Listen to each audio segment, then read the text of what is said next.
പ്രിയപ്പെട്ടവരെ നമസ്കാരം. തെങ്ങിനെ പലതരത്തിലുള്ള കീടങ്ങൾ ആക്രമിക്കാറുണ്ട്. പ്രധാനമായും കൊമ്പൻ ചില്ലി, ചെമ്പൻ ചില്ലി ഇവയുടെയൊക്കെ ആക്രമണമാണ് കൂടുതലായി കണ്ടുവരുന്നത്. ഇതിനെ പ്രതിരോധിക്കാൻ പലതരത്തിലുള്ള കൊമ്പൻ ചില്ലിയും മാർഗ്ഗങ്ങളുണ്ട്. ചെമ്പൻ ചില്ലിയും ഒക്കെ ചീഞ്ഞ അഴുകിയ പദാർത്ഥങ്ങളിൽ, അതുപോലെ ചാണകക്കുഴികളിലൊക്കെ മുട്ടയിട്ട് വണ്ടായിട്ട് രൂപപ്പെട്ട് അതിൽ ചില്ലികളായിട്ട് മാറിയാണ് ഇത് തെങ്ങിനെ ആക്രമിക്കുന്നത്. ഇത് തെങ്ങിൻ്റെ മണ്ടഭാഗമൊക്കെ തിന്ന് നശിപ്പിക്കുകയാണ് ചെയ്യുന്നത്. പിന്നെ തെങ്ങിൻ്റെ മണ്ടഭാഗത്തിന് നല്ലൊരു ചെറിയ മധുരമുള്ളത് കാരണം ഈ ചെല്ലികൾ ഇതിനെ കൂട്ടമായിട്ട് ആക്രമിച്ച് തെങ്ങിൻ്റെ ഉള്ളിലോട്ട് ചെയ്ത് തെങ്ങും പാടെ നശിപ്പിച്ച് കളയും.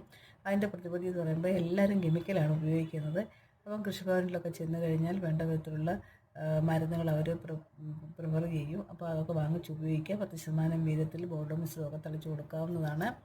പിന്നെ തെങ്ങിൻ്റെ കവളിൽ വേപ്പിൻ പിണ്ണാക്ക് ചരലുമായിട്ട് കലർത്തിയിടും. അതുപോലെ തന്നെ നഫ്തലീൻ ബോളുകൾ തെങ്ങിൻ്റെ കവളിൽ ഇട്ട് കൊടുക്കുകയൊക്കെ ഇതിനെ രക്ഷിക്കാനുള്ളൊരു മാർഗ്ഗമാണ്. ഇതെങ്ങനെ